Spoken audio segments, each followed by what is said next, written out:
I won the biggest lottery jackpot in state history, but decided to keep it secret.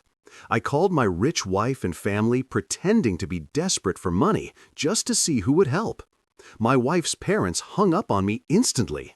My wife said I was a loser, but my younger blood brother drove 200 miles with his last $500. What I did next changed everything. Look, I'm not going to sugarcoat this. My life was about as exciting as watching paint dry on a beige wall in a retirement home during a power outage. I'm David Miller, 34 years old, certified public accountant by day, professional disappointment to my in-laws by night, and full-time enthusiast of mediocrity, according to literally everyone who's ever met me at a family gathering. My wife Sophia's parents have this charming habit of introducing me at parties as the accountant, in the same tone most people reserve for saying the guy who still uses a flip phone or that dude who brings potato salad to a barbecue when everyone specifically said not to bring potato salad. You know the type. I'm that guy who gets cornered at weddings by distant relatives asking if I can take a quick look at their taxes, like I'm some kind of walking H&R block with lower self-esteem. My daily routine was so predictable you could set your atomic clock to it. Wake up at 6:30, hit snooze exactly twice because I'm not a complete psychopath, stumble to the shower while questioning every life choice that led me to this moment, throw on one of my 7 identical blue button-downs because apparently that's what successful professionals wore, according to a Men's Warehouse catalog from 2003, and head out the door by 7:45 to sit in traffic that makes you understand why people in Los Angeles have such aggressive road rage. My commute was a solid 45 minutes of existential dread, punctuated by NPR segments about topics I'd never remember, and advertisements for law firms that made me question whether I should sue someone just for the excitement. Work itself was exactly what you'd expect from an accounting firm called Peterson, Bradley and Associates.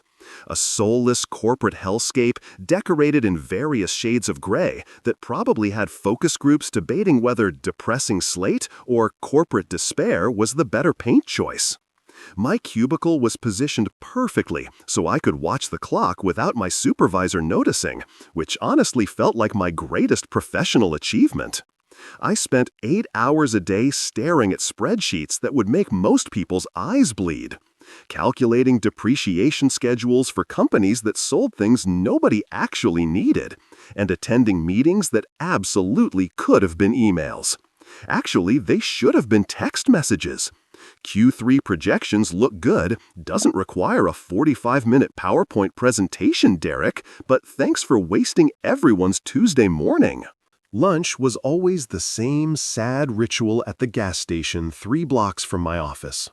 A location I'm pretty sure was specifically designed by city planners who hated joy. The place was run by a guy named Omar, who'd seen me walk in at 12:15 p.m. every single weekday for the past 6 years and still asked, "What can I get you?" Like maybe today would be the day I'd suddenly order something different.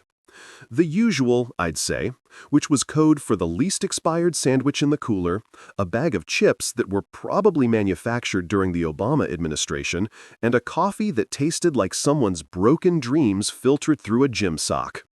Sometimes I'd grab one of those weird energy drinks with names like Extreme Adrenaline Death Blast that made you feel like your heart was trying to escape through your rib cage. Living on the edge, that's me. But this particular Tuesday, the Tuesday that would eventually make me question everything I thought I knew about luck, family, and whether the universe has a twisted sense of humor, I did something different. As I stood at the counter watching Omar ring up my depressing lunch, my eyes wandered to the lottery ticket display. And I thought, you know what? Why the hell not? It wasn't even a conscious decision, really, more like my brain just decided to go rogue for 30 seconds. Maybe it was the fact that my mother-in-law had sent me another passive-aggressive text that morning about how Sophia deserved someone more ambitious, as if ambition was something you could just pick up at Costco in bulk. Maybe it was because I just calculated quarterly earnings for a company that sold decorative throw pillows to people who already had too many decorative throw pillows and realized my existence was fundamentally meaningless. Or maybe I was just tired of eating gas station tuna without at least pretending I had dreams. "Give me a Mega Millions ticket, too," I told Omar, sliding an extra $2 across the counter like some kinda high roller. He printed it out without even looking up. This man had seen every type of desperate hope that walked through his door and remained beautifully unimpressed by all of it. I shoved the ticket in my wallet between a receipt from 2019 and my insurance card, then completely forgot about it, because that's what you do with lottery tickets. They're less about winning and more about buying yourself 60 seconds of what-if fantasy before reality comes crashing back down like a piano in a cartoon. That evening proceeded exactly as every evening in my life proceeded. I drove home through the same terrible traffic, pulled into the driveway of our modest 3-bedroom house that Sophia constantly complained wasn't impressive enough for the neighborhood, and walked in to find her on the couch scrolling through Instagram with the kind of intensity usually reserved for bomb defusal experts. She barely looked up when I said hello, just made this little grunt of acknowledgement that I'd learned to interpret as her entire emotional range. Dinner was leftover Chinese food from the previous night because neither of us could be bothered to cook. Her because she was too busy photographing her salad for social media with 17 different filters. Me because I'd spent all day calculating other people's money and had zero energy left for basic human functions.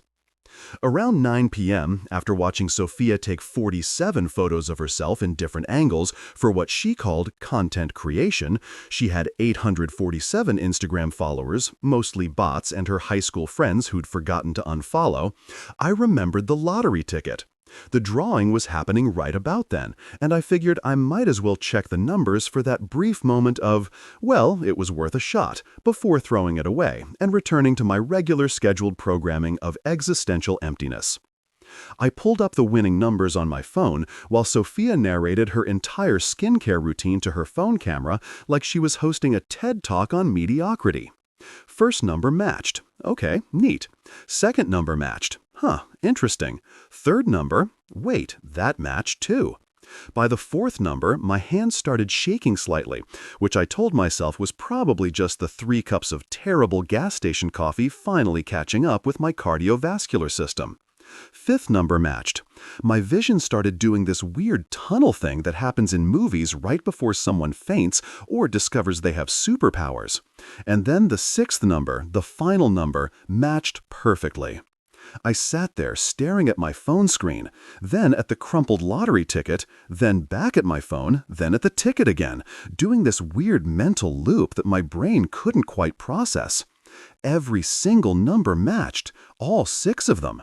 The jackpot was $312 million, which, according to the news ticker scrolling across the bottom of the screen, was the largest lottery jackpot in state history. I'd won. I'd actually won. Me, David Miller, the guy whose greatest life achievement up until this moment was successfully filing a complicated tax return for a client who owned both a small business and a llama farm, had just won $312 million. The scream that came out of my mouth was somewhere between a dying whale and a tea kettle reaching critical pressure. Sophia actually looked up from her phone for the first time in what might have been days.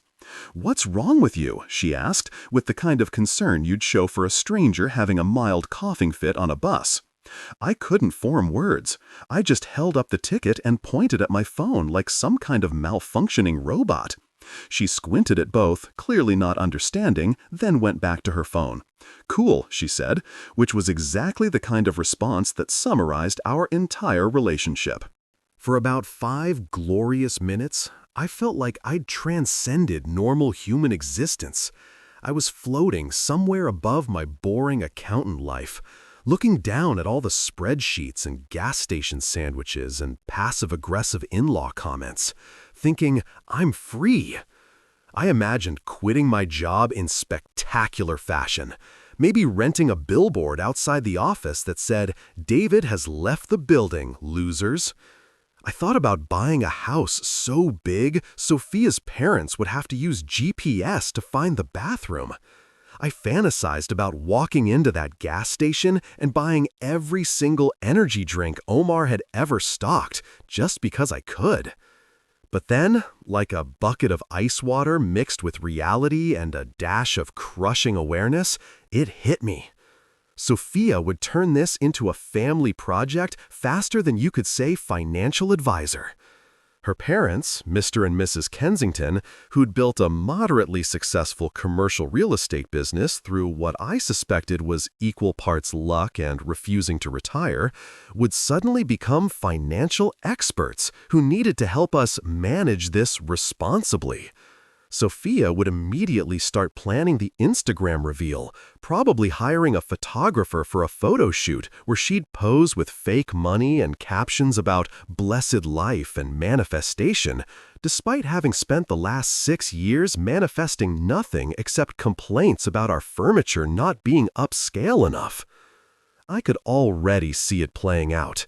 Family meetings where everyone had opinions about our money, group chats where distant cousins I'd met once at a funeral suddenly remembered we were so close, and Sophia's parents dropping by unannounced to discuss investment opportunities, which really meant we'd like to retire early using your money, thanks.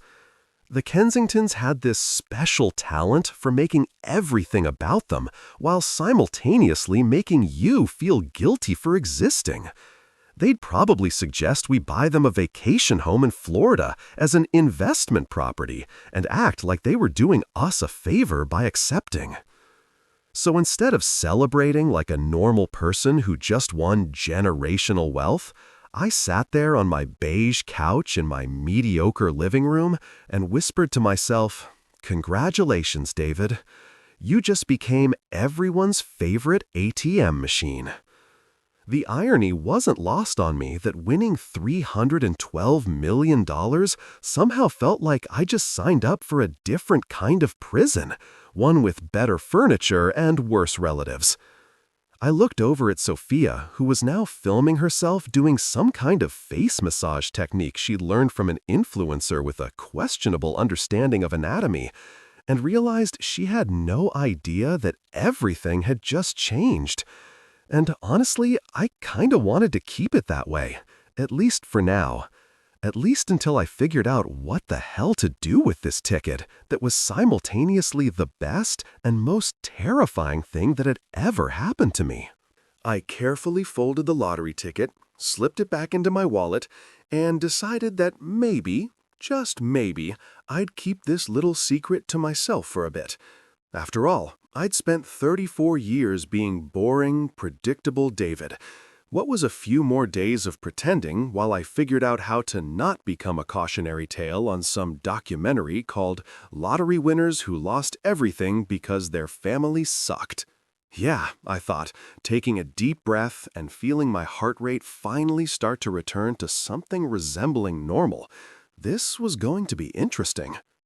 Turns out, claiming a $312 million lottery ticket is slightly more complicated than redeeming a buy-one-get-one-free coupon at Subway, which honestly was about the extent of my winning things experience up until this point.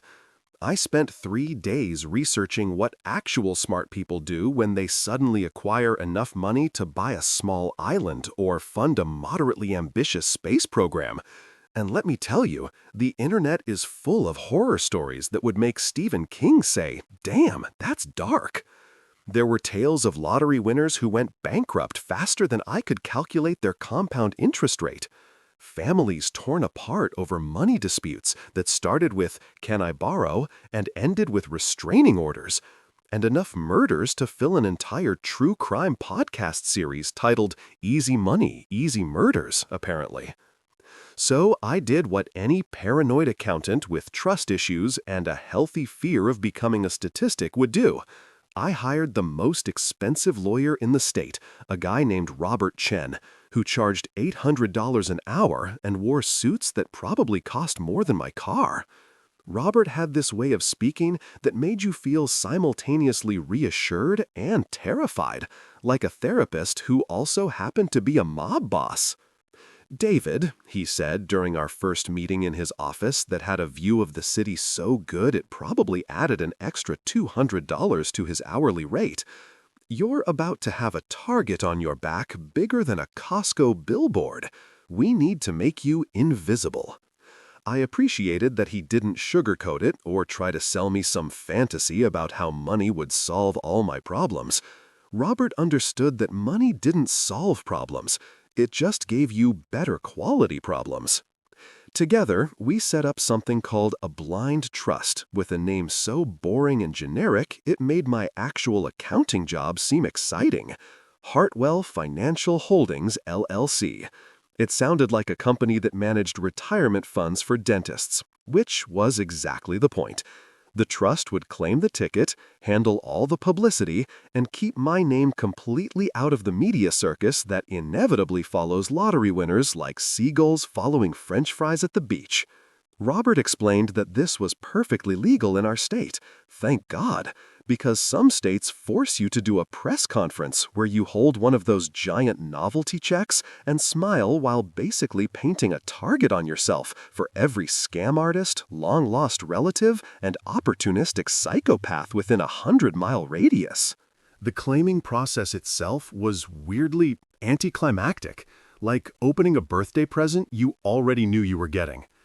I met Robert at the state lottery office, signed approximately 4,000 documents without reading them because I'm apparently still terrible at adulting even when millions of dollars are involved, and watched as bureaucrats in khakis verified the ticket with the kind of enthusiasm usually reserved for DMV employees processing license renewals. One woman actually yawned while confirming I'd won $312 million. "Lady, I wanted to say, I know your job is boring, but could you at least pretend this is slightly exciting?" But I kept my mouth shut because Robert had specifically instructed me to say nothing, sign everything, and leave quickly, which honestly sounded like advice you'd give to someone committing a heist. After taxes, because of course the government wants their cut of my accidental good fortune, like a mandatory business partner I never asked for, I netted roughly $187 million. Still an absolutely stupid amount of money that my brain couldn't quite process as real. Like my accountant brain understood the numbers technically, but my regular human brain kept doing this thing where it would see $187 million and just sort of short-circuit like a computer trying to divide by zero. Robert immediately moved everything into a diversified investment portfolio that he promised would generate conservative returns of about 4 to 5% annually, which translated to roughly $7 to $9 million per year without me lifting a finger. That's more than most people make in a lifetime, just sitting there growing like some kind of magical money plant that waters itself. But here's where my story diverges from every lottery winner documentary you've ever seen on TLC. I didn't immediately quit my job, buy a mansion, or lease a Ferrari that costs more than a house. Nope. I kept driving my 2015 Honda Civic with the dent in the passenger door from that time I misjudged a parking space and hit a shopping cart like a complete amateur. I continued waking up at 6:30, hitting snooze twice, and showing up to Peterson, Bradley & Associates in my rotating collection of boring blue button-downs. My coworkers thought I was just incredibly dedicated to my career, which made me want to laugh every time someone complimented my work ethic. Derek from marketing actually told me I was an inspiration for showing up during flu season when half the office was out sick. Derek, buddy, I thought, I'm literally a multimillionaire playing pretend because I'm too paranoid to live my actual life. That's not inspiration, that's psychological damage. I'd watched enough documentaries to know what happens to lottery winners who go public. They get absolutely demolished by people who suddenly remember they exist. Distant cousins you met once at a funeral when you were 7 show up asking for small loans of $50,000. Old high school friends who never gave you the time of day suddenly want to reconnect over coffee and discuss an amazing investment opportunity. Church groups, charities, and organizations you've never heard of send letters asking for donations with increasingly aggressive follow-ups. And worst of all, your own family. The people who are supposed to love you unconditionally start treating you like a walking ATM machine with legs and the audacity to have opinions about how you spend your own money. So, I became what I like to call a financial ninja.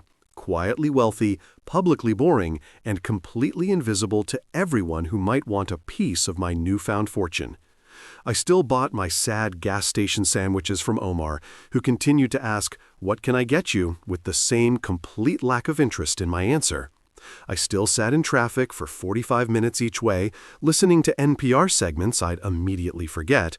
I still attended pointless meetings that should have been emails, and calculated depreciation schedules for companies selling unnecessary products to people with too much money and not enough sense. The irony of that last part wasn't lost on me.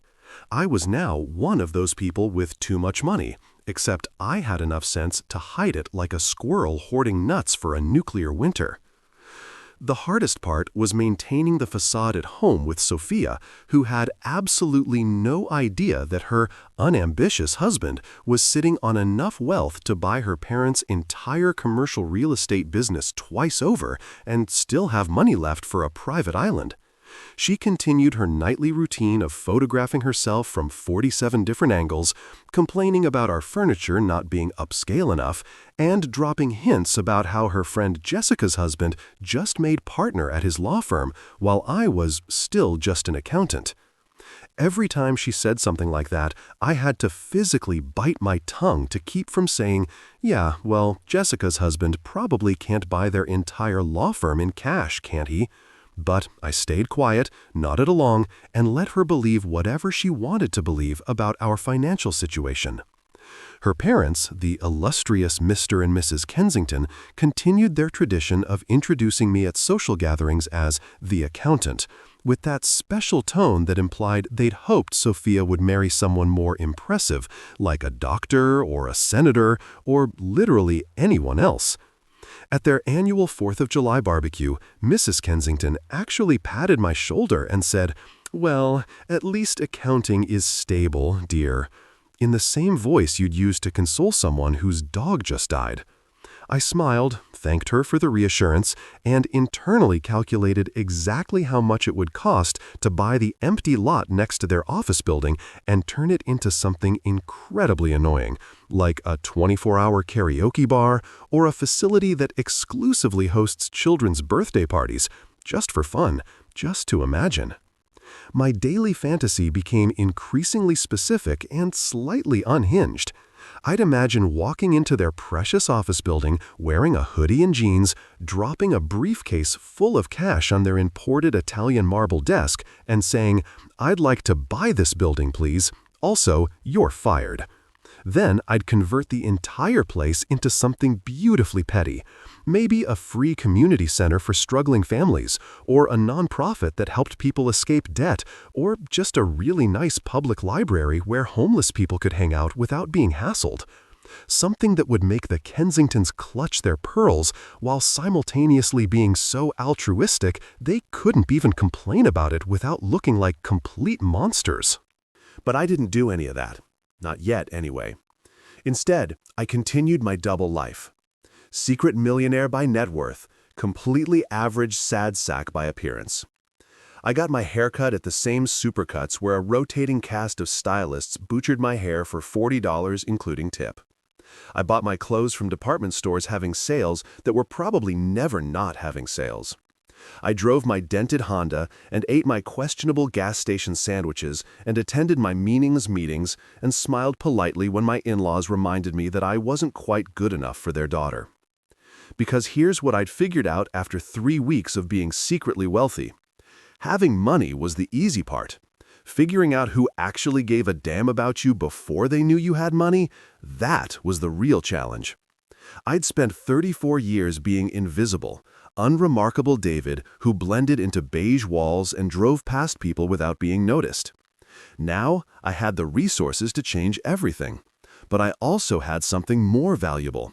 Time. Time to watch. Time to see who people really were when they thought I had nothing to offer them. Time to plan something that would separate the people who actually cared about me from the people who just wanted access to my bank account. And honestly, I was starting to enjoy my little secret. There was something deeply satisfying about sitting in meetings, listening to people complain about their financial problems, while knowing I could solve them all with what amounted to pocket change from my investment returns. It was like being a superhero whose power was just having money and the self-control not to spend it on stupid stuff. Not the most exciting superpower, admittedly, but it beat my previous superpower of guy who's really good at Excel formulas. So I kept quiet, kept working, kept pretending. My coworkers thought I was dedicated. My wife thought I was boring. Her parents thought I was disappointing. And me? I was just waiting, watching, and planning something that would eventually make all of this patience absolutely worth it. The idea hit me on a Wednesday night while Sophia was having a full-blown meltdown about our couch, which, according to her, didn't feel rich enough and was embarrassing compared to her friend Monica's sectional that apparently cost more than some people's cars. She was standing in our living room, gesturing dramatically at our perfectly functional 3-year-old sofa like it had personally insulted her family lineage, going on about thread counts and investment pieces and how we needed to upgrade our lifestyle to match our aspirations. I was sitting there nodding along, mentally calculating that I could buy Monica's entire furniture store in cash and still have enough left over to furnish a medium-sized hotel, when this thought just crystallized in my brain like some kind of twisted epiphany. If I lost everything tomorrow, who would actually help me? Not who would say nice things, or who would feel bad for me, or who would post thoughts and prayers on social media. I mean, who would actually reach for their wallet, sacrifice something real, and help me survive? It was the kind of question that keeps you up at night once you start thinking about it. Like realizing you've never actually seen your neighbors bringing groceries and wondering if they're vampires or just really good at shopping during hours you're asleep. Most people go their whole lives never really knowing the answer because they never end up in a situation desperate enough to find out. But I had resources now, which meant I could engineer a little experiment, a test, a completely unethical but deeply satisfying social psychology project that would probably get me kicked out of any research institution, but would definitely answer my question. I called it Operation Financial Apocalypse because if you're going to emotionally manipulate your family and friends to see who actually loves you, you might as well give it a cool code name that makes you feel like a spy instead of a paranoid millionaire with trust issues. The plan was simple, elegant, and probably made me a terrible person. I would call everyone important in my life, tell them I'd lost my job and was facing financial ruin, and see who stepped up versus who suddenly remembered they had somewhere else to be. No fancy psychology required, no hidden cameras or elaborate setups, just a phone call and a sob story that would make or break my opinion of every person I'd ever pretended to like at Thanksgiving dinner. I started drafting my script like I was preparing for the world's most depressing audition. It had to be believable enough to trigger genuine responses, but not so dramatic that people would think I was having a mental breakdown and call the authorities. Lost my job, rent due, car getting repossessed, hit that sweet spot between desperate enough to need help and not so desperate that you assume I'm also living in a dumpster and communicating via Morse code. I practiced in my car during lunch breaks, sitting in the parking lot of my office building, talking to myself like a complete lunatic while my coworkers probably walked by thinking, man, David is really losing it. If only they knew.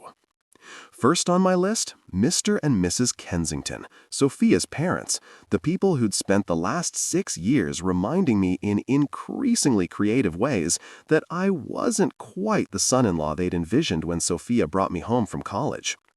These were people who'd built what they considered a real estate empire, which was actually just 3 strip malls and a couple of office buildings, but they talked about it like they were the Rockefellers of suburban commercial property. They drove matching BMWs, took twice-yearly cruises to places they could mispronounce, and had opinions about wine that they'd clearly memorized from a website about having opinions about wine. I called them on a Thursday evening, timing it right after their dinner but before their nightly ritual of watching whatever British detective show was currently popular among people who owned decorative pillows with inspirational quotes. Mrs. Kensington answered with her usual level of enthusiasm for hearing from me, which was somewhere between mild inconvenience and wrong number. I launched into my prepared speech.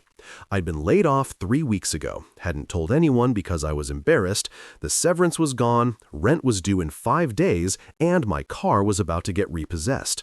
I even threw in some realistic details about having to choose between paying the electric bill and buying groceries, which I thought was a nice touch that showed I'd really thought this through. There was silence on the other end. Not the good kind of silence where someone is processing bad news and preparing to help, but the awkward kind of silence where you can literally hear someone trying to figure out how to exit a conversation without looking like a complete monster.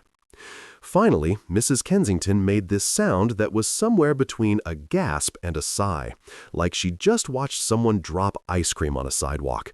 Mildly unfortunate, but ultimately not her problem.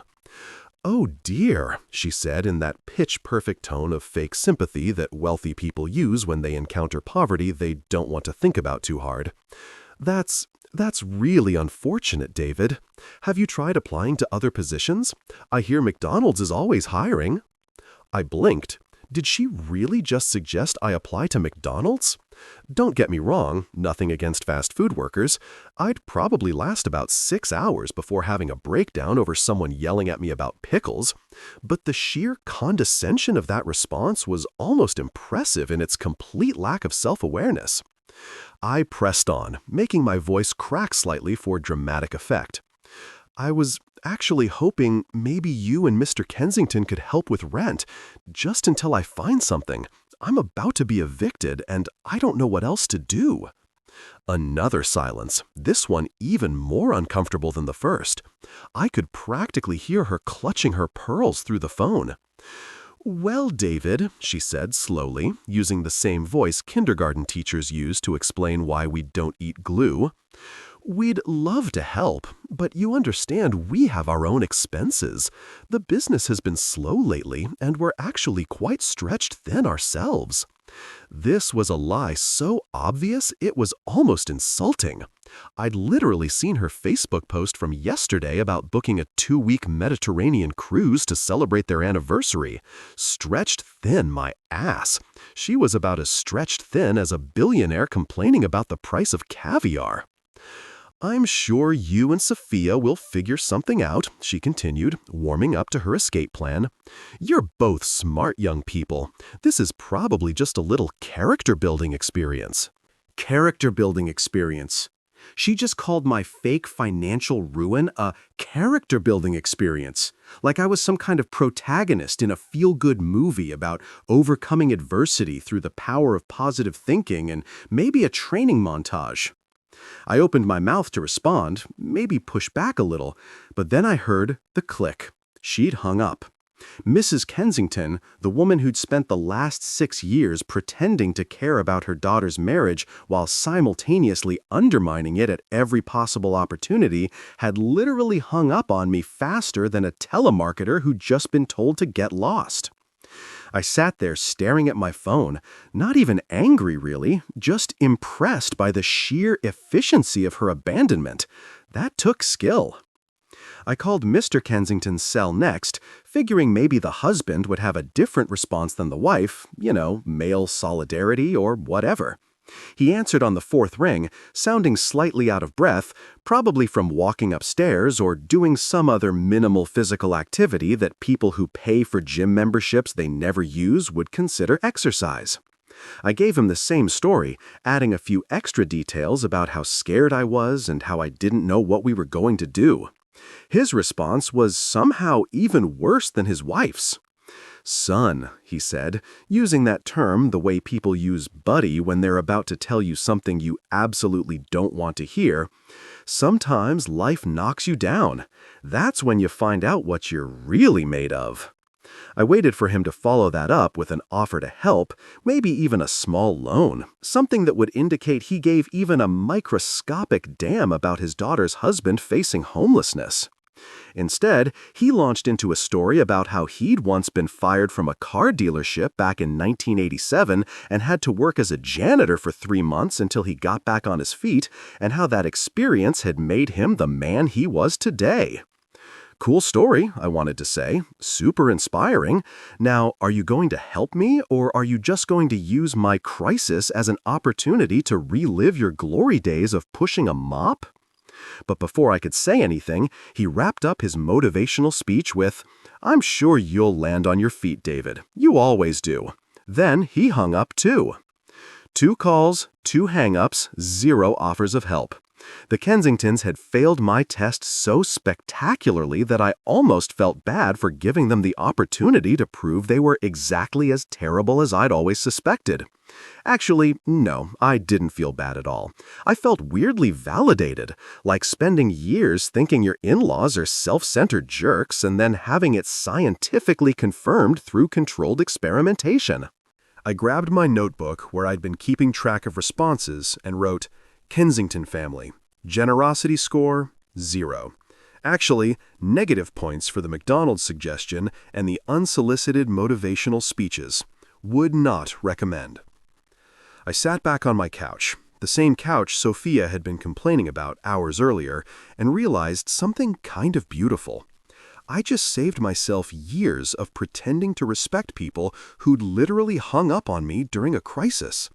The Kensingtons had shown me exactly who they were, and I'd never have to wonder again whether they actually cared or were just going through the motions of family obligation. It was almost liberating in a twisted way, like ripping off a Band-Aid made of fake politeness and revealing the infection underneath. But I wasn't done yet. Operation Financial Apocalypse was just getting started, and I had a whole list of people to call. My phone sat there on the coffee table, charged and ready for round 2. Next up, my loving wife Sophia, who was currently in the bedroom, probably taking selfies with 17 different filters to post something about self-care and manifesting abundance.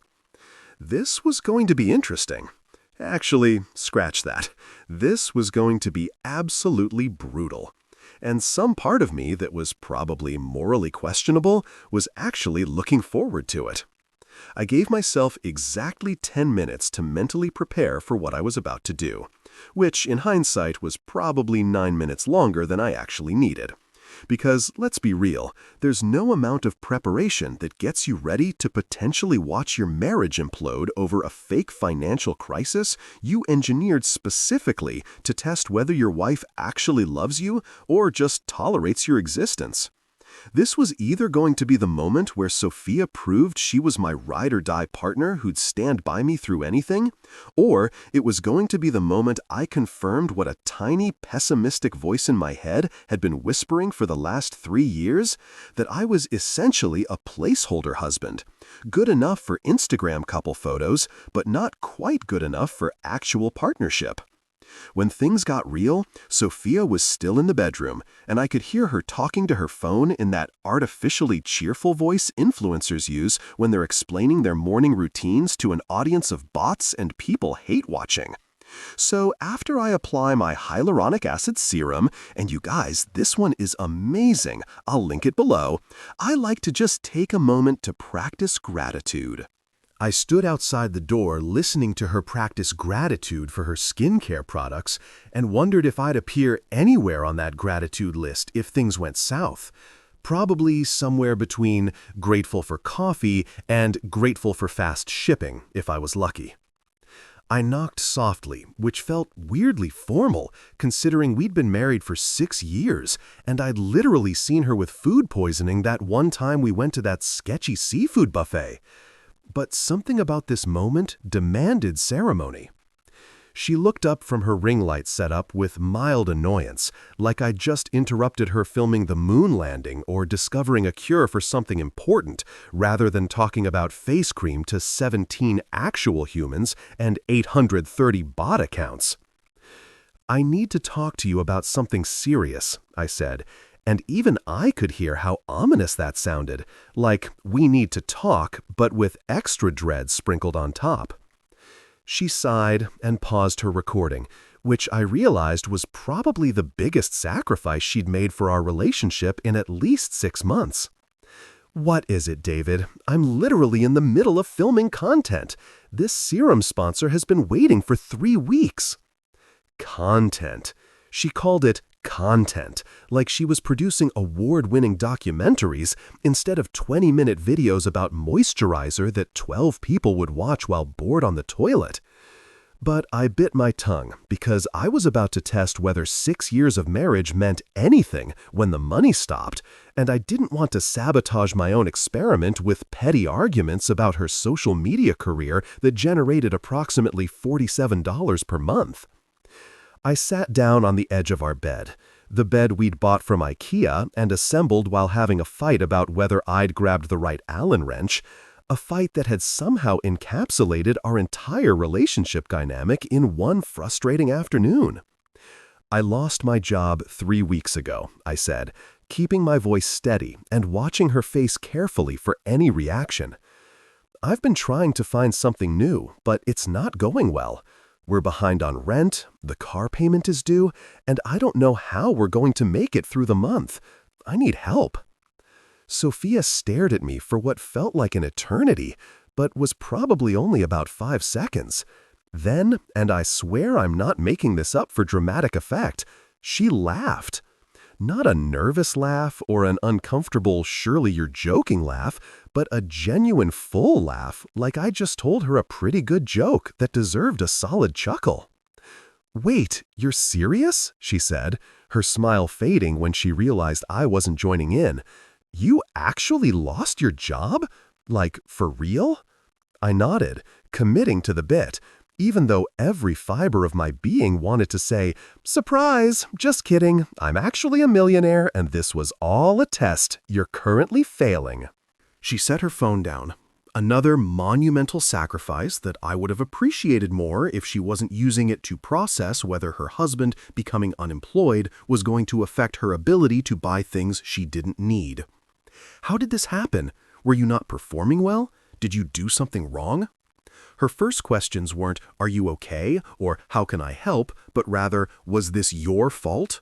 Which was exactly the kind of response that made me want to end this experiment immediately and go live in a cabin somewhere where people communicated through meaningful silence instead of accusatory questions. "The whole department got laid off," I lied, building on my fictional narrative. "Budget cuts, nothing I could control. But that doesn't change our situation. We need to figure out how to pay rent in 5 days. And I was hoping maybe you could help with some of your savings just until I find something new."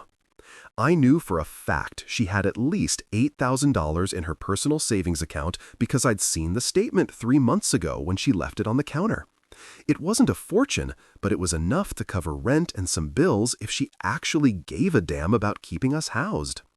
Sophia's expression shifted through several emotions in rapid succession: surprise, confusion, and then something that looked disturbingly like disgust.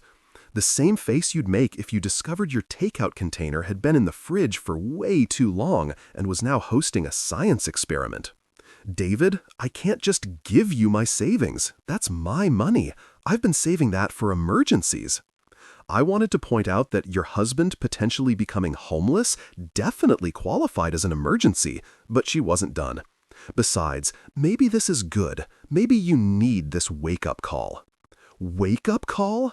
My wife, the woman I'd supported through 2 failed business ventures, including an Etsy shop that sold exactly 3 handmade candles before she gave up, and a lifestyle blog that peaked at 47 monthly visitors, mostly from her own compulsive refreshing, was calling my fake unemployment a wake-up call? "What do you mean?" I asked, genuinely curious where she was going with this, because it was clearly nowhere good. She stood up from her filming setup and crossed her arms in that universal posture of someone about to say something they've been holding back for way too long and have finally found the excuse to unleash. "Honestly, David, you've never been ambitious. You've been coasting at that boring accounting job for years, never trying to move up or make more money or do anything impressive.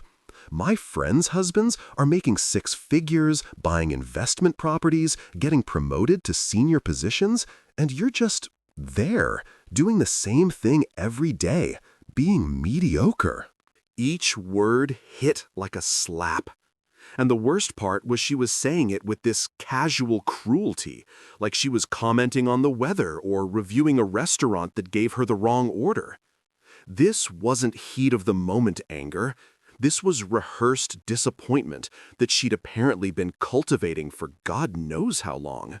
So maybe, she continued, warming up to her theme like a TED Talk speaker who'd finally found their groove, this is the universe's way of telling you to stop being a loser and actually do something with your life. Loser.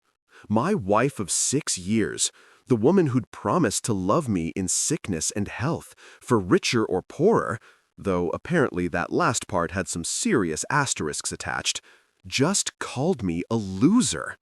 Not in a playful way or a joking way, but with genuine conviction, like she'd been waiting for the perfect moment to tell me what she really thought, and I'd just handed her the opportunity, gift-wrapped with a bow made of my fake financial crisis.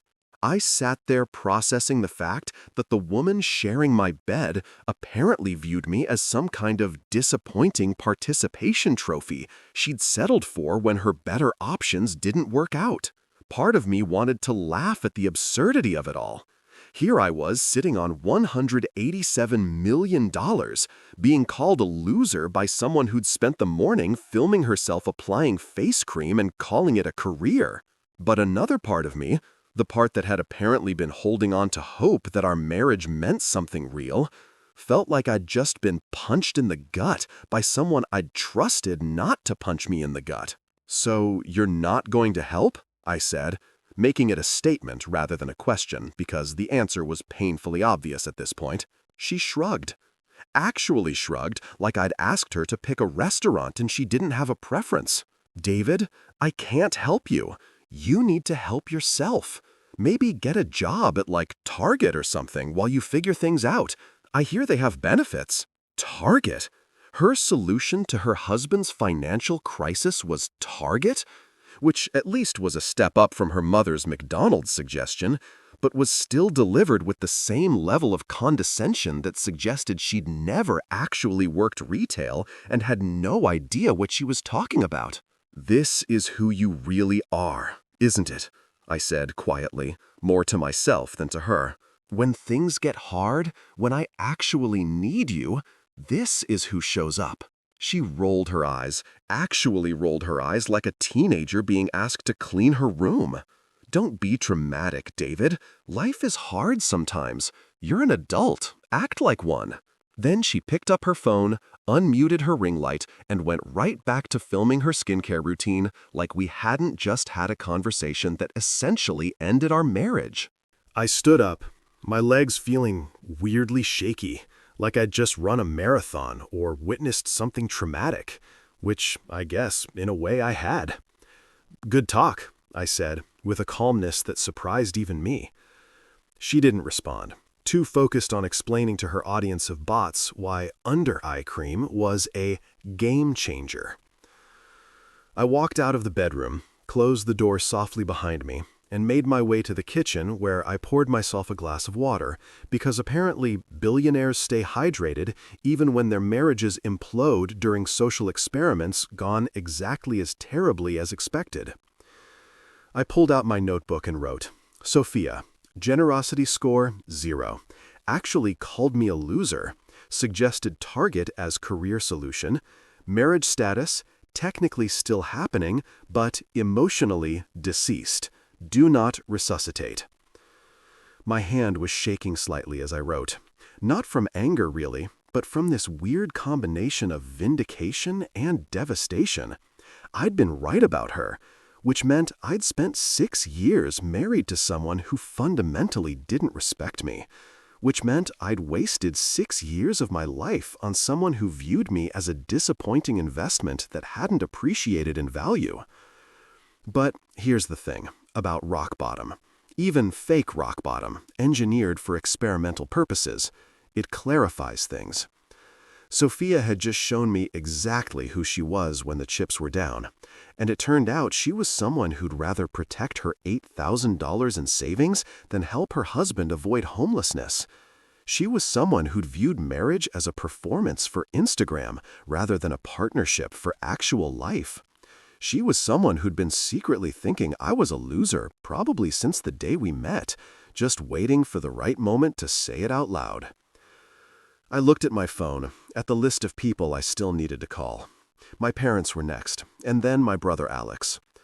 Part of me wanted to stop the experiment right there, go back into the bedroom and tell Sophia the truth, just to see her face when she realized she'd failed the test so spectacularly that I was going to remember this conversation for the rest of my life. But I didn't. I had more calls to make, more people to test. And, honestly, I was starting to enjoy the clarity that came from watching people reveal themselves when they thought I had nothing to offer them except problems and disappointment. So, I took a sip of my water, picked up my phone, and prepared for round 3.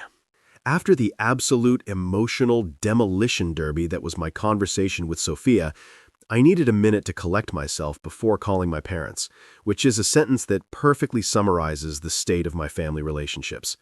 I sat at my kitchen table staring at my phone like it was a loaded weapon I was about to point at my own head, wondering if maybe I should just stop the experiment now before I discovered that literally everyone in my life was a terrible person who'd abandoned me the second I stopped being useful. But no, I'd come this far. And besides, I had that special kind of morbid curiosity that makes people watch horror movies even though they know everyone's going to die. I needed to see this through. My parents, Richard and Linda Miller, were what you'd call old school, in that way that sounds nostalgic and wholesome, but really just means they had opinions about bootstraps and believed that showing emotion was a sign of weakness that would get you eaten by wolves or fired from your job, or both. Dad had worked at the same manufacturing plant for 43 years before retiring with a pension that was just barely enough to cover their mortgage and keep them in early bird dinner specials. Mom had been a receptionist at a dental office where she'd perfected the art of passive-aggressive comments disguised as helpful advice. They weren't bad people exactly. They'd kept me fed and clothed and mostly alive through childhood. But they also weren't the type to discuss feelings or offer unconditional support or do any of those things you see in heartwarming movies about families who actually like each other. I called Dad's cell phone at exactly 7 p.m. because that was after dinner but before his sacred Jeopardy time, a window of approximately 45 minutes where he might actually answer instead of letting it go to voicemail with a message he'd recorded in 2009 and never updated. He picked up on the third ring with his standard greeting of, "Yeah," which was somehow both a question and a statement of general displeasure at being contacted. "Hey, Dad, it's David," I said, as if he didn't have caller ID and couldn't see exactly who was calling. "I need to talk to you about something serious." I heard him sigh, that special dad sigh that communicates disappointment, exhaustion, and regret about not pulling out 34 years ago, all in one breath. "What did you do?" he asked, jumping straight to the assumption that whatever I was calling about was definitely my fault, which was honestly pretty on brand for our relationship. I launched into my prepared speech about losing my job, being behind on rent, car about to get repossessed, the whole 9 yards of fake financial disaster. I even threw in some details about having to decide between electricity and groceries, really painting a picture of desperation that should have triggered some kind of parental protective instinct, if such a thing existed in Richard Miller's emotional repertoire. Another sigh. This one somehow even more laden with disappointment than the first. "Son," he said, and I already knew nothing good was coming after that particular tone. "You're 34 years old. You're not a kid anymore. You should have an emergency fund. You should have been networking for a better position. You should have been preparing for this kind of thing." Notice how every sentence started with "you should have," as if he was reading from a handbook titled How to Be Unhelpful, while technically not being wrong. I know, Dad, but that doesn't change my current situation, I said, trying to keep my voice steady and not betray the fact that I was actually a multimillionaire conducting a psychological experiment on my own family, like some kind of twisted scientist in a lab coat made of trust issues. I was hoping maybe you and Mom could help with rent, just this once until I get back on my feet. I'm really desperate here. The word desperate tasted weird in my mouth, probably because I was the opposite of desperate. I was so not desperate that I could have paid their mortgage off entirely and still had enough money left over to buy them a vacation home they'd never use because Dad refused to fly anywhere that required more than a 2-hour drive. David, Dad said, using that patient voice usually reserved for explaining things to very small children or very drunk adults. You need to figure this out on your own. Your mother and I worked hard our whole lives. We raised you right. We taught you the value of $1. Now it's time for you to put those lessons into practice. Maybe this is exactly what you need, a wake-up call to stop coasting and start really working hard. There it was again. That phrase, wake-up call, that apparently everyone in my life had workshopped together as the official response to David's fake crisis. Was there a family group chat I didn't know about, where they'd all agreed this was the most condescending possible thing to say? "So, you're not going to help?" I said flatly, not even bothering to make it a question anymore, because I could read the writing on the wall, and the writing said, "You're on your own, loser." Dad made this noise that was half cough, half grunt, entirely unhelpful. "Son, the best help I can give you is not enabling your dependence. You need to stand on your own 2 feet. Maybe move back home temporarily if you need to, get a job, any job, and work your way back up. I started at the bottom, worked at that plant for 43 years, and look at me now. I'm comfortable. That's what hard work gets you. Move back home?" My 67-year-old father, who I'd seen exactly 4 times in the last 2 years, not counting obligatory holiday appearances, just suggested I move back into my childhood bedroom with the same enthusiasm most people reserve for suggesting someone try a new brand of paper towels. "And what would that look like, exactly?" I asked, morbidly curious about the details of this generous offer. Would I pay rent? Help with bills? Dad cleared his throat, and I could practically hear him doing mental calculations about how much he could extract from his broke son without seeming completely heartless. "Well, we'd need to work something out. Can't have you freeloading. Maybe $400 a month, plus utilities, help around the house, mow the lawn, that sort of thing. Build character. Build character."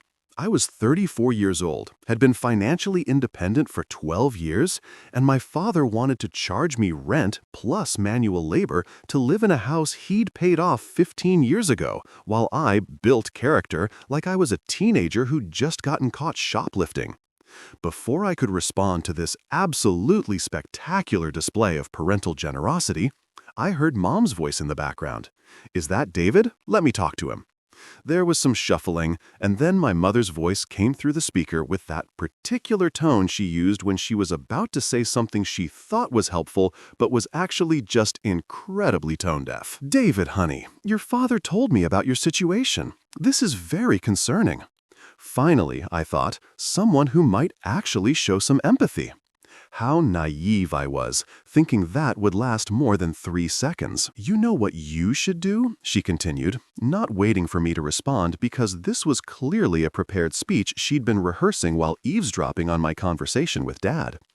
"You should take this opportunity to really reassess your life choices. Maybe go back to school, get an MBA or something that would make you more marketable.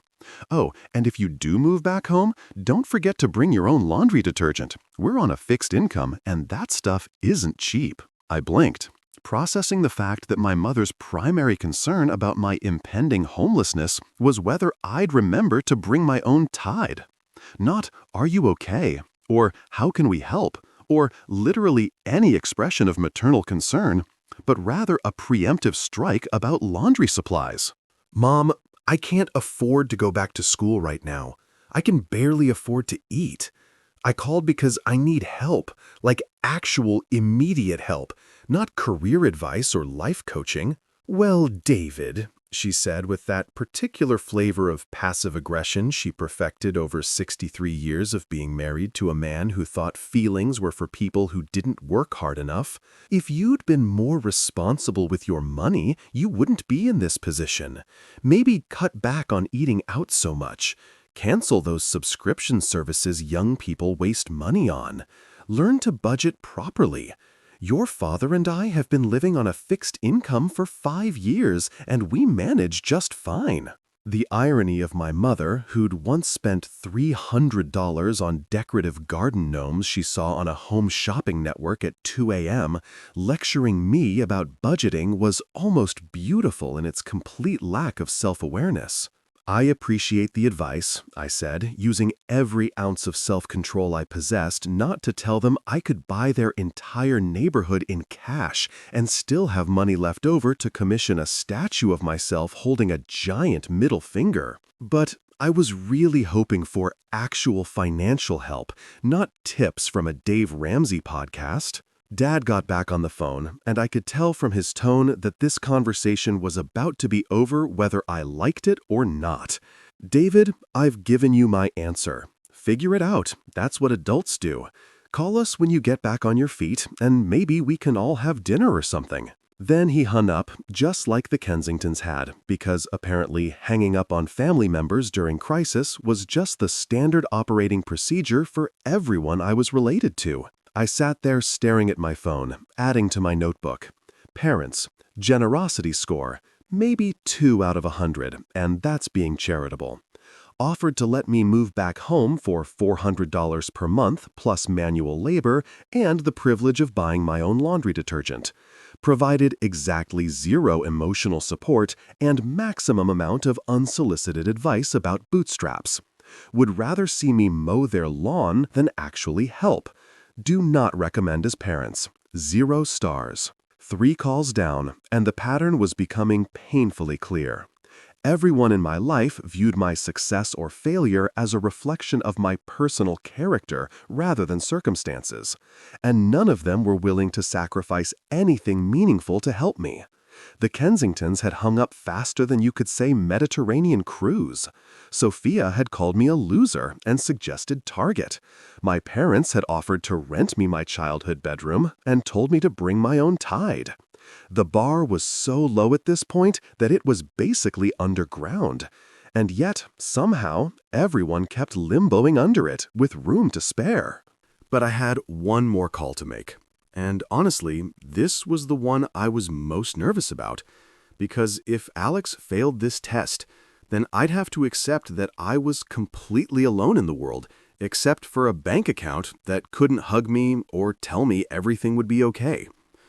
My younger brother was either going to restore my faith in humanity or cement my decision to become a hermit who lived in a compound surrounded by money and trust issues. I picked up my phone, pulled up Alex's contact, and prepared for the moment of truth that would either save this experiment or confirm that I should probably invest in some good therapy along with my diversified portfolio. Alex was 2 years younger than me, which in family hierarchy terms meant absolutely nothing, except that he'd gotten slightly less parental attention growing up, which honestly might have been the best thing that ever happened to him. While I'd been pressured into becoming an accountant because it was stable and respectable and something Dad could brag about at his plant reunions, Alex had been left to figure out his own path, which led him to become a mechanic at a shop that specialized in fixing cars so old they should probably be in museums. He worked 60-hour weeks, covered in grease and motor oil, made $45,000 a year if he was lucky, lived in a studio apartment that was basically a glorified shoebox with plumbing, and was somehow the happiest person I knew. While I'd been climbing the corporate ladder to mediocrity, Alex had been living his actual life, fixing transmissions and cracking jokes with customers who appreciated honest work done by honest people. We weren't the kind of brothers who talked every day or knew the intimate details of each other's lives. He didn't know about my lottery win, and I didn't know exactly how many engines he'd rebuilt this month. But we had this unspoken understanding that went deeper than regular conversation. Like, I knew if I called him at 3 a.m., he'd answer. And he knew if he needed bail money or someone to help him move a couch up 4 flights of stairs, I'd show up. That kind of brother relationship that didn't require constant maintenance, but was somehow always there when you needed it. Like a good cast iron skillet that just keeps working no matter how long you ignore it. I hit his contact and listened to it ring, my heart doing this weird hammering thing that I hadn't experienced during any of the other calls. With Sophia, with my parents, with the Kensingtons, I'd known deep down what to expect. They'd confirmed my suspicions, validated my cynicism, and generally behaved exactly as terribly as I predicted. But Alex was different. Alex was the wild card, the variable in my experiment that could go either way. And if he failed this test, I wasn't sure I'd recover from it. Some disappointments you can shrug off. Others rewire your entire understanding of the universe. He answered on the second ring, slightly out of breath. Yo, what's up, man? You okay? You never call on weeknights. Already his first instinct was concerned, which was such a stark contrast to everyone else's responses that I almost laughed. Not, no, what do you want, or this better be important, just immediate worry that something might be wrong with his older brother, who never called on weeknights, because weeknights were for watching whatever show Sophia was obsessed with, while I mentally calculated compound interest rates. Alex, I'm in trouble, I said. And even though this was supposed to be acting, my voice cracked slightly, because the emotional weight of the last 3 calls was finally hitting me like a freight train full of family dysfunction. Like serious trouble. I lost my job a few weeks ago, and I've been trying to handle it on my own, but I can't anymore. Rent's due in 5 days. My car is about to get repossessed, and I don't know what to do. I'm basically about to be homeless, man. The silence on the other end wasn't like the uncomfortable silence from the Kensingtons or the judgmental silence from my parents. It was the silence of someone processing bad news and figuring out how to help rather than figuring out how to escape the conversation. How bad is bad? He asked finally, his voice serious in a way I rarely heard from him. Alex was usually all jokes and easy laughter, but right now he sounded like someone preparing for war, or at least preparing to fight whatever dragons were threatening his brother. Eviction bad, I said, committing fully to the story, even though part of me wanted to stop right there and tell him the truth, because I already knew Alex was different. I'm behind on everything. I've been applying everywhere, but nothing's coming through fast enough. I called Mom and Dad, and they basically told me to figure it out on my own. I'm out of options, bro. I'm completely out of options. That last part was true in a way. I was out of options for people who might actually help me, even though I wasn't out of money. 3 seconds of silence. Just 3 seconds. But in those 3 seconds, I could practically hear him doing mental calculations, checking his own bank account in his head, figuring out what he could sacrifice. Then, I've got about $500 left in my account after my rent payment clears tomorrow. I'll leave right now. Just like that. No questions about how I'd let it get this bad. No lectures about responsibility or wake-up calls or bootstrap philosophy. Just immediate, unconditional help from someone who had basically nothing to give. Alex, you're 200 miles away. It's already 8 o'clock. You can't drive 4 hours round trip on a work night just to give me your last $500? I was testing him even further now, giving him an out, an excuse to back down and preserve his own life while still technically offering help.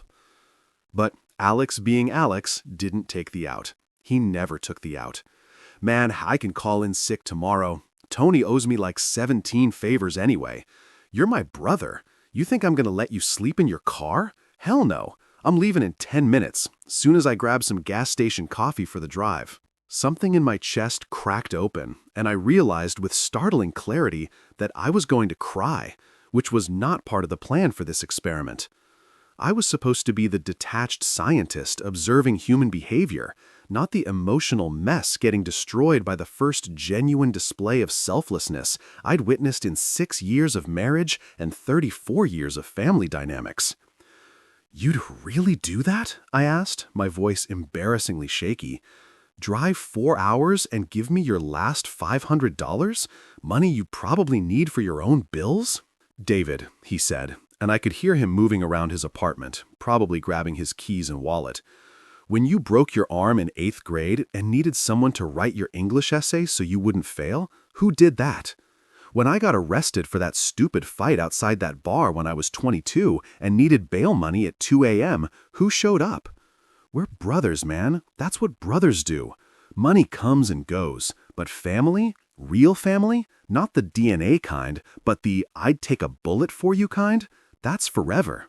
He was right, and he was wrong at the same time.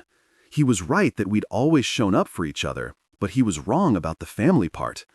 If he was including our parents in that definition, Mom and Dad had proven tonight that DNA meant nothing without action backing it up. They'd shown me that being family by birth didn't mean anything if you weren't willing to be family by choice. But Alex was choosing to be family, choosing to sacrifice, choosing to drive 200 miles on a work night with his last $500 because his brother needed help. That was real. That was the thing I'd been searching for through this whole twisted experiment. "I'll be there by midnight, maybe 12:30 if traffic sucks," he continued, and I could hear his apartment door closing, his footsteps heading toward wherever he'd parked his beat-up Ford Ranger that probably needed more mechanical work than he had time to give it. "Don't do anything stupid before I get there, okay? Don't panic. We'll figure this out together. I can cover your rent, maybe 2 weeks of food, and we'll make a plan for the rest. You're gonna be fine, bro. I promise." That sentence hit me harder than Sophia calling me a loser. Harder than my parents suggesting I mow their lawn for character development. Harder than the Kensingtons hanging up on me like I was a telemarketer selling timeshares in hell. We'll figure this out together. Not you'll figure it out or you should have figured it out already, but together, like we were a team, like my problem was his problem. Like, that's just what you do when someone you love is drowning. You don't throw them a pamphlet about swimming lessons. You jump in the water. "Alex, I started, not even sure what I was going to say. Thank you felt inadequate. I love you felt too vulnerable for a phone call when I was already emotional. You're the only person who passed this test felt too weird to explain without revealing the whole experiment. I really appreciate this man more than you know." He laughed. That easy Alex laugh that made everything seem less catastrophic. Yeah, save the mushy stuff for when I get there. I gotta drive now. See you soon, brother." He hung up, and I sat there at my kitchen table with tears running down my face like some kind of emotional fire hydrant that had just been opened after years of pressure building up. Alex was coming. Alex, who made $45,000 a year and lived in a shoebox, was driving 200 miles at night with his last $500 because his brother, who was actually a secret millionaire conducting a psychological experiment, needed help. The guilt hit me like a truck, quickly followed by this overwhelming gratitude that at least one person in my life was real, was genuine, was worth every penny I was about to spend changing his life forever. I pulled out my notebook and wrote, "Alex, generosity score, infinity." Didn't hesitate even 1 second. Offered his last $500 plus a 200-mile drive on a work night. Asked 0 questions about how I got here. Gave 0 lectures about responsibility. This is what family actually looks like. This is what love actually looks like. Note to self. Make sure Alex never has to worry about money again. He's earned it in ways that have nothing to do with earning it. I had about 4 hours before Alex arrived. 4 hours to figure out how to handle this situation I'd created. Part of me wanted to come clean immediately, tell him the truth about the lottery, about the experiment, about everything. But another part of me, the part that had just witnessed the purest act of selflessness I'd experienced in years, wanted to wait. wanted to let him show up, wanted to see this through to the end, because Alex deserved to be the hero of this story, deserved to have his moment of sacrifice before I revealed that it was all a test he'd passed with flying colors. I went to the bedroom where Sophia was still filming content about God knows what, probably explaining the importance of night creams to her audience of bots and hate watchers. "My brother's coming over later," I told her. She barely looked up. "Whatever. Tell him not to be loud. I'm filming."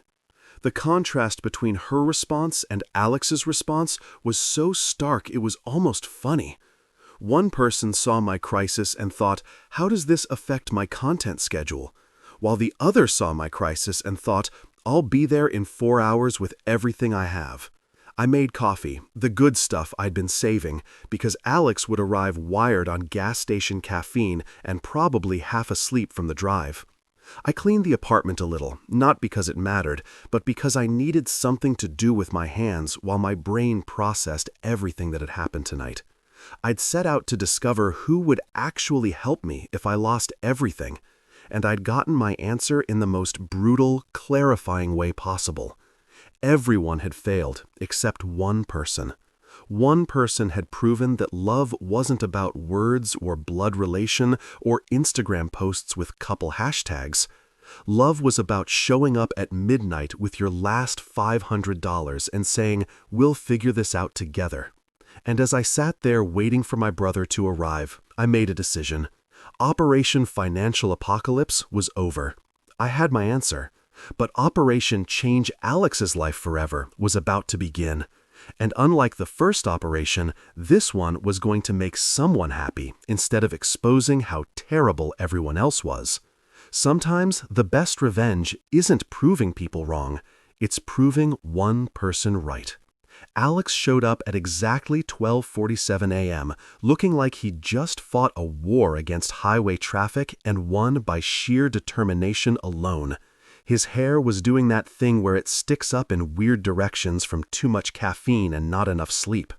His work uniform still had grease stains from whatever engine he'd been elbow deep in that afternoon, and he was carrying a duffel bag like he'd packed for a natural disaster.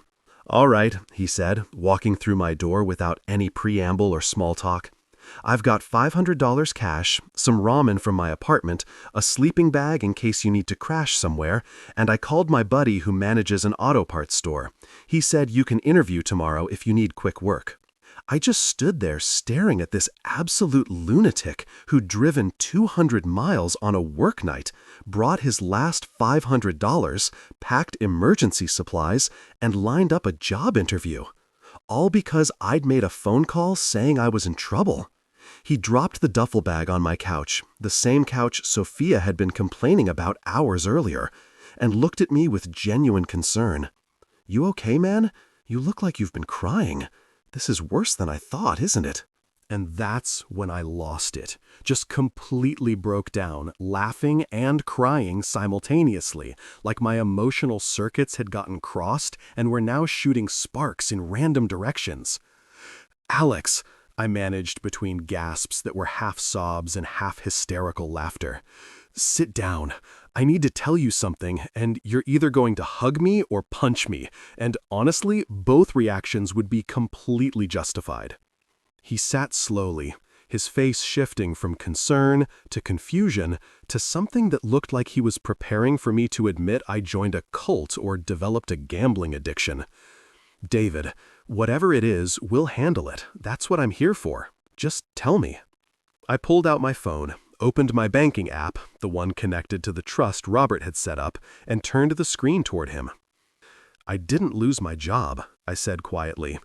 "I won the lottery, $312 million. After taxes, about $187 million sitting in investments right now." Alex stared at the screen, his eyes moving back and forth like he was reading the most confusing instruction manual ever written. Then he looked at me, then back at the screen, then at me again. "This is a joke, right? Like some Photoshop thing? Because if you're messing with me right now after I just drove 200 miles... It's real, I interrupted, pulling up additional documentation, bank statements, the trust papers, everything. I won 6 weeks ago. I've been keeping it secret because I wanted to see who would actually help me if I lost everything. I called your parents, Sophia, the Kensingtons. Everyone failed except you. You dropped everything, brought your last $500, and drove 200 miles without even thinking about it. The transformation on Alex's face was something I'd remember for the rest of my life. Shock melted into comprehension. Comprehension shifted into this weird combination of anger and joy. And then he just dropped his pizza slice. I'd ordered pizza while waiting for him because even emotional breakdowns require proper fuel, onto the paper plate and screamed. Just straight up screamed so loud that I heard the upstairs neighbor drop something heavy and our downstairs neighbors started banging on their ceiling with what sounded like a broomstick or possibly a baseball bat. "You're kidding me!" he yelled, standing up and pacing around my living room like a caged animal who just discovered the cage was unlocked the whole time. "You're a millionaire, like an actual millionaire, and you let me drive 200 miles?" I winced, fully accepting that I deserved whatever verbal beating was about to come. I know. It sounds insane when you say it out loud. But before I could finish, Alex grabbed me in a hug that nearly cracked my ribs, lifting me slightly off the ground despite being 2 inches shorter than me. "You beautiful, twisted, paranoid genius," he said, still squeezing the air out of my lungs. "You actually tested everyone. You made them show their true colors. Man, that's either the smartest or the most messed up thing I've ever heard, and I can't decide which." He released me, and I gasped for air while he processed everything. "So wait, Mom and Dad failed? Sophia failed? The Kensingtons failed?" I nodded, pulling out my notebook with all the generosity scores. He read through it, his expression darkening as he got to Sophia's entry. "She called you a loser, while you're sitting on $187 million. Oh man, this is too good." We spent the next hour talking through everything. How I'd won, how I'd kept it secret, how each conversation had gone, and most importantly, what I was planning to do next. "Here's the thing," I said, spreading out papers on my coffee table like we were planning a heist instead of planning our futures. "I don't want revenge in the traditional sense. I don't want to hurt anyone or expose them publicly or do anything that makes me look petty. But I do want to build something meaningful, something that helps people like you, people who show up when it matters." Alex was quiet for a moment, then asked the question I'd been hoping he'd ask. "So what do we do now?" We. Not what are you going to do, but what are we going to do? Because that's who Alex was. He'd shown up with his last $500, and even after learning it was a test, he was still thinking in terms of partnership rather than personal gain. "We start a foundation," I said. "We help middle-class families escape debt traps. We invest in small businesses owned by people who actually give a damn.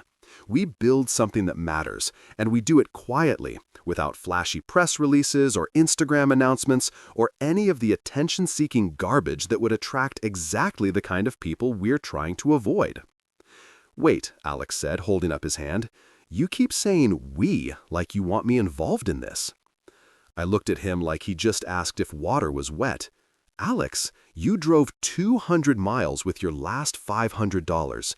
You didn't ask questions, you didn't judge, you just showed up. Yeah, I want you involved. Actually, I need you involved, because apparently you're the only person in my life who understands what loyalty actually means." That night, somewhere around 3 a.m., fueled by cold pizza and the kind of adrenaline that comes from having your entire worldview validated, we drafted what we called the revenge budget, though revenge was probably the wrong word, because it was less about punishing people and more about rewarding the right ones. We listed everyone who'd failed the test with their respective generosity scores. Sophia, 0. Parents, 2. Kensingtons minus 100 because that McDonald suggestion deserved negative points. And then we listed Alex with his infinity score and started planning how to make sure he never had to worry about money again, while simultaneously using our resources to help people who actually deserved it. 3 months after the Great Revelation Pizza Summit, as Alex and I had started calling that night, I walked into Peterson Bradley and Associates for the last time, wearing my favorite blue button-down and a smile that probably looked slightly unhinged to anyone who'd known me as Boring David the accountant. I submitted my 2 weeks' notice to Derek from marketing, who looked genuinely confused that I was leaving without another position lined up. "David, are you sure about this? The economy is uncertain right now, and positions in accounting aren't exactly growing on trees." I wanted to tell him that I could buy the entire firm and turn his cubicle into a meditation room for stressed billionaires, but instead I just said, "I've got an opportunity in Austin, new venture, can't pass it up." Austin was Alex's idea, actually. "If we're going to start fresh and build something real," he'd said during one of our late-night planning sessions that had become our new routine, "we need to go somewhere nobody knows us. Somewhere we can work without your in-laws showing up asking why you're not at your real job." He had a point. Plus, Austin had good tacos, a weirdly vibrant business community, and enough tech money floating around that 2 guys starting an investment firm wouldn't raise eyebrows or questions we didn't want to answer. The hardest part was telling Sophia I was leaving, though hardest is probably the wrong word. It was more like the most satisfying in a deeply petty way. I sat her down one evening while she was editing photos for her Instagram, which now had a whopping 891 followers after she'd bought 100 bot accounts to boost her numbers. "I got a job offer in Austin," I said, watching her face carefully. "It's an accounting position with a startup. Pays about the same, but it's a good opportunity. I'm taking it. We're moving in 2 weeks." She looked up from her phone with an expression that could only be described as annoyed inconvenience, like I just told her we were out of oat milk instead of announcing a cross-state relocation. "David, I can't just move to Austin. My whole life is here. My friends, my content creation, my brand." Her brand. The woman who posted pictures of avocado toast to 891 people thought she had a brand that required geographic stability. "Well," I said calmly, "I'm going regardless. You can come with me and we'll figure it out together, or you can stay here. Your choice." The fact that she had to think about it told me everything I needed to know about our marriage. She sat there for a full minute, actually weighing whether following her husband to a new city was worth disrupting her content calendar. "I guess I could make it work," she finally said, not with enthusiasm or support, but with the resignation of someone agreeing to switch phone plans. "Austin is kind of trendy right now anyway. Might be good for my feed." Right, her feed. That was definitely the most important consideration when your husband of 6 years was making a major life change. Alex quit his mechanic job with significantly more fanfare, apparently telling his boss Tony that he was pursuing new opportunities with his brother in Texas before buying a round of drinks for everyone at the shop. Tony, being a genuinely good human, unlike most people in my life, threw him a going-away party, complete with a cake that said "Good luck, Grease Monkey," and a collection of novelty tools nobody would ever actually use. Alex kept the cake topper, though, said it reminded him where he came from before everything changed. We set up Miller Holdings in a modest office space in downtown Austin. Nothing flashy or attention-grabbing, just a clean, professional space where we could work without people assuming we were tech bros who'd stumbled into money through cryptocurrency scams or app development. Our business model was simple: invest in middle-class families and small businesses that traditional banks wouldn't touch. Offer low-interest loans to people trying to escape predatory lending, and basically be the opposite of every soulless financial institution that made money by keeping people poor. We hired a small team of people who actually gave a damn. A former social worker named Patricia, who understood poverty better than any economist. A recovering bankruptcy attorney named James, who'd gotten tired of watching good people lose everything. and a financial analyst named Maria, who'd grown up in public housing and wanted to help families like hers build actual wealth. The foundation work happened quietly, almost invisibly. Every month, we used profits from our investments to fund scholarships, pay off medical debt for working families, and support small business owners who just needed a break instead of another rejection letter from Bank of America. We didn't plaster our names on buildings or hold charity galas where rich people congratulated themselves for donating tax-deductible money. We just helped people, kept records, and moved on to the next family who needed assistance. Meanwhile, my secret side project was possibly the most petty thing I'd ever done, and I regret nothing. I'd become a silent investor in several companies, including the skincare brand Sophia promoted on her Instagram, which meant that every time she posted about how much she loved their products and used her affiliate code, she was technically paying me a microscopic fraction of money. The irony was so delicious I could taste it every time I saw her filming another tutorial about serums and their life-changing properties. She had no idea that her unambitious loser husband owned a stake in the company that sent her free products in exchange for promotion to her army of bots. Alex adapted to our new life faster than I expected, trading his grease-stained uniform for business casual and his studio apartment for a decent two-bedroom place in a neighborhood where he didn't have to worry about his car getting broken into. He still kept his old Ford Ranger, though. Said it reminded him not to get too comfortable or forget what struggle felt like. Smart guy, my brother. Every time I suggested he upgrade, he'd just pat the truck's dashboard and say, "This thing drove 200 miles to save you, remember? It's earned its retirement alongside me." 6 months into our Austin adventure, Sophia was still posting content and complaining about our furniture. Now she wanted us to upgrade to a bigger place because her brand was growing and she needed better backgrounds for photos. I nodded along, planning my exit strategy from a marriage that had been dead long before I'd won the lottery.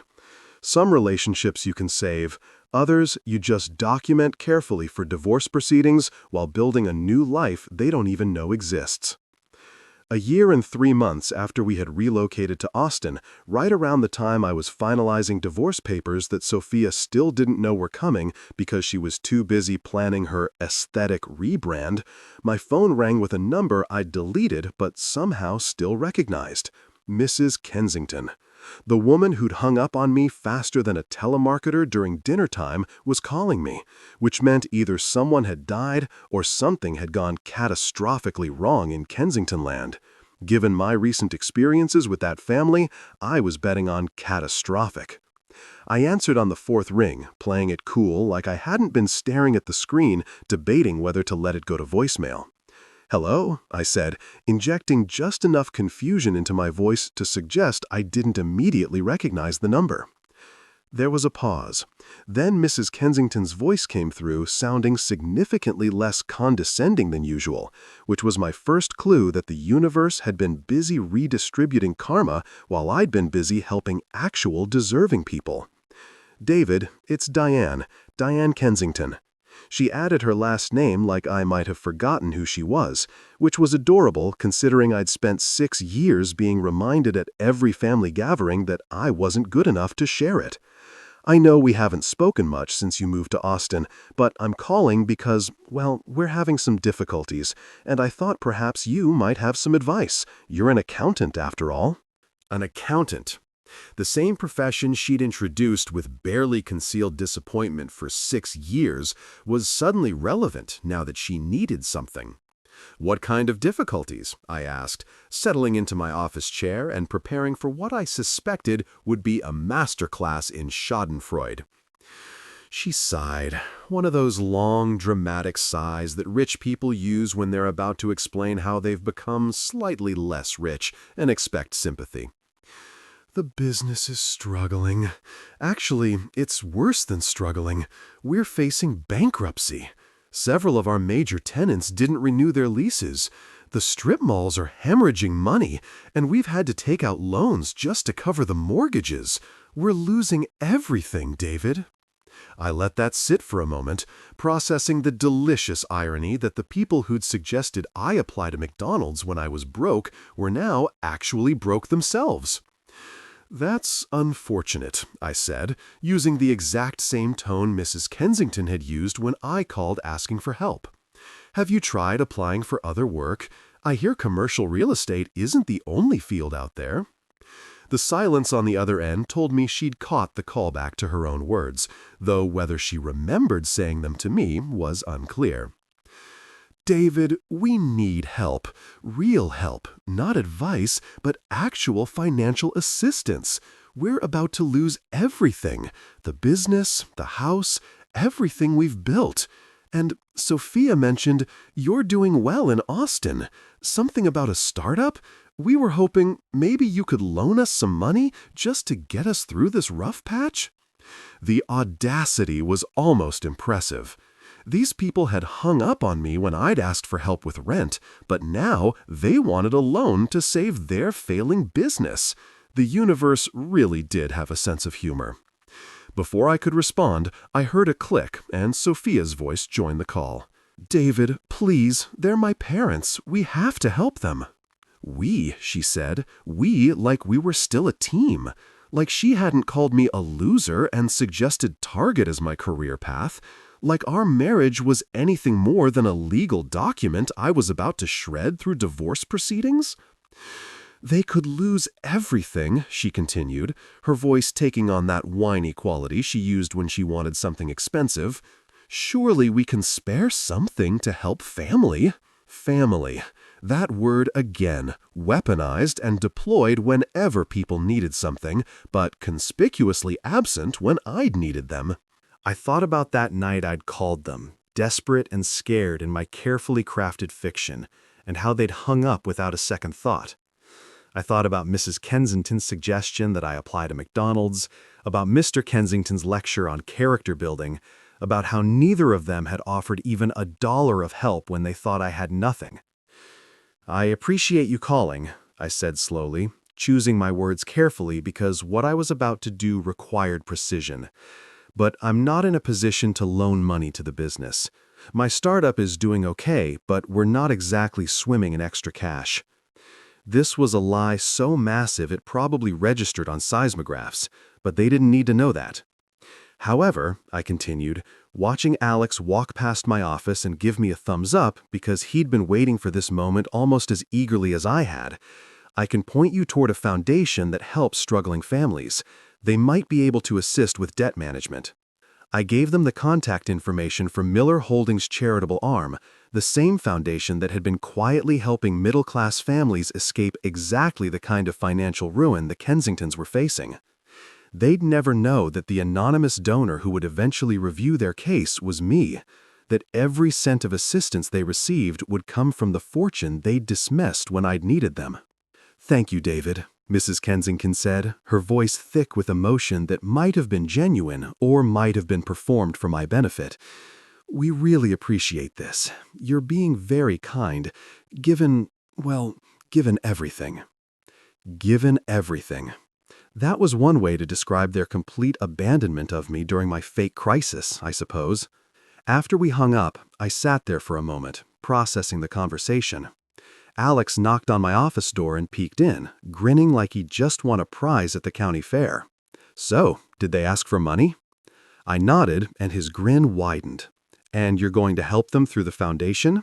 I nodded again. "Anonymously?" Another nod. Man, that's either the most mature or the most passive-aggressive thing you've ever done, and honestly, it's probably both.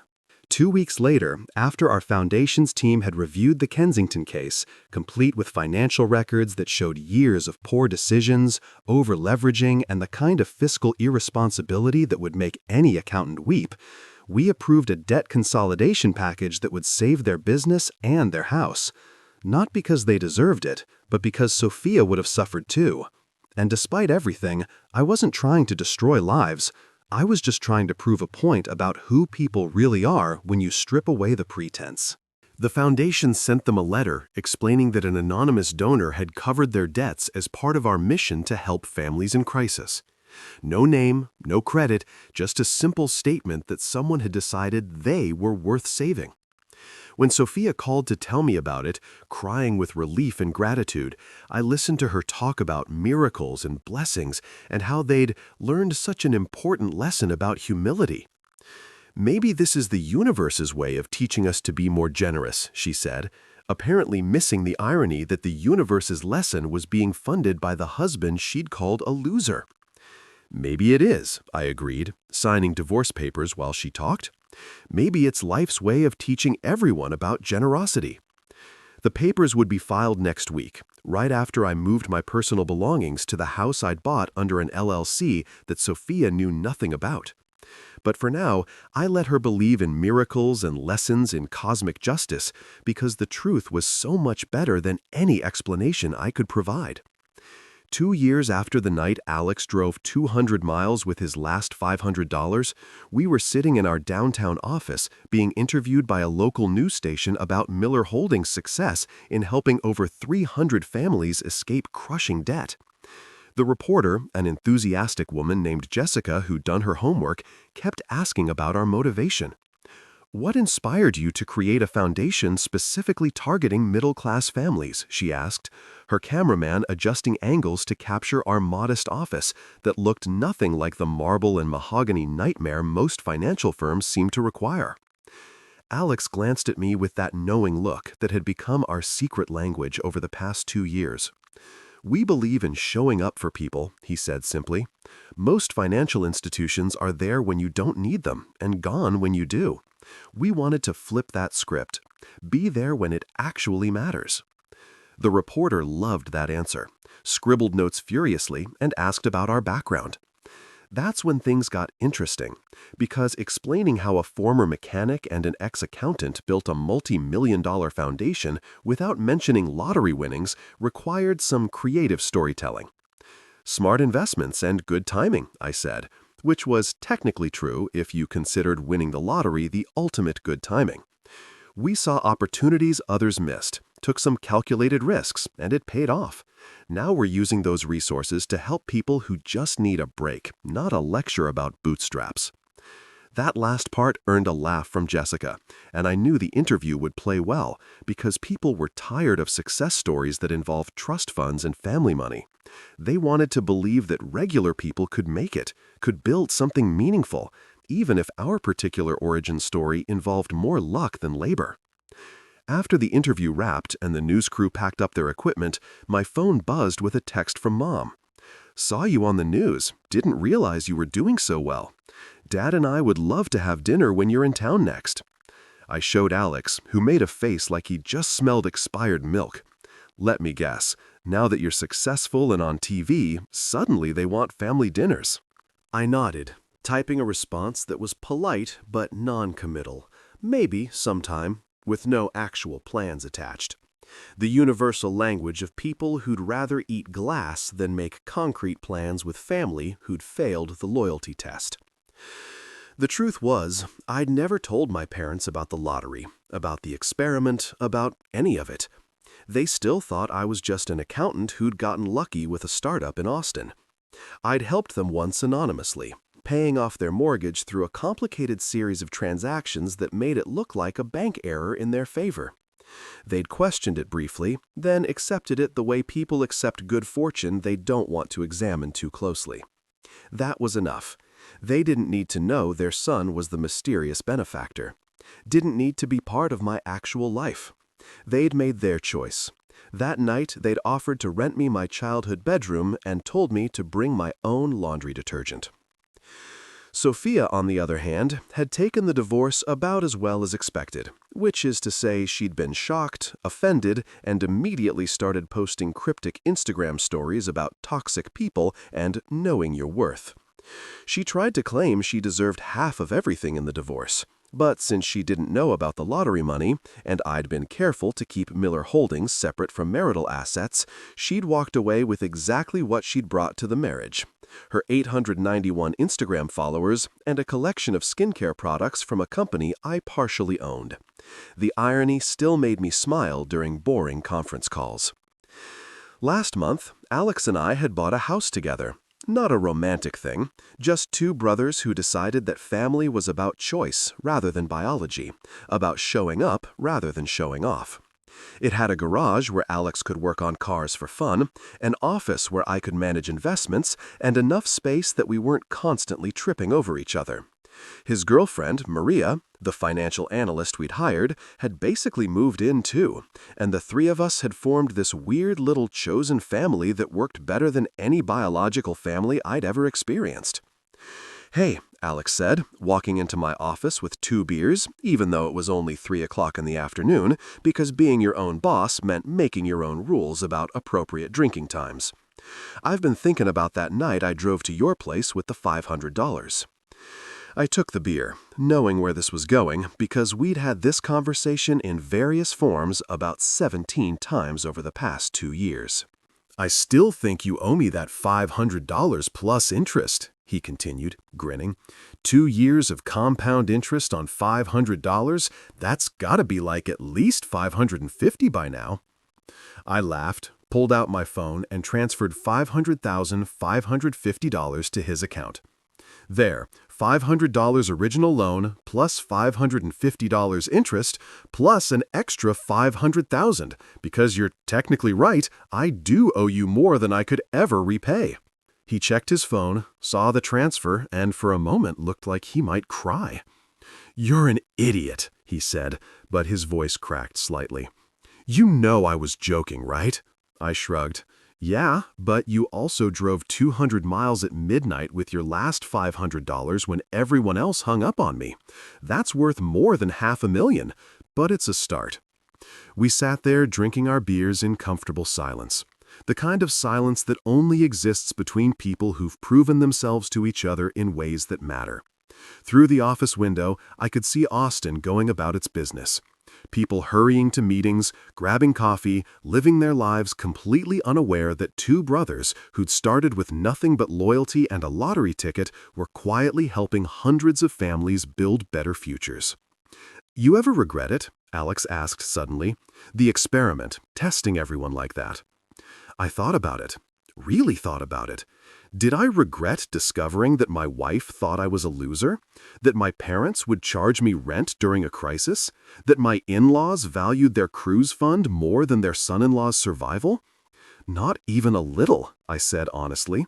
Because if I hadn't tested them, I never would have known for sure. And more importantly, I never would have seen you drop everything to help me. That moment, that phone call where you didn't hesitate, that changed everything.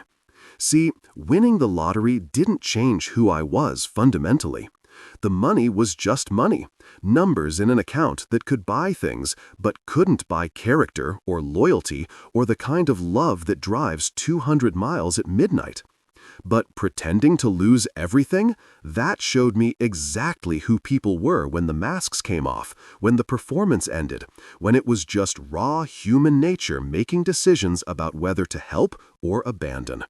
And when you find that one person who doesn't even hesitate, who hears, "I need help," and responds with, "I'm on my way," that's the real jackpot.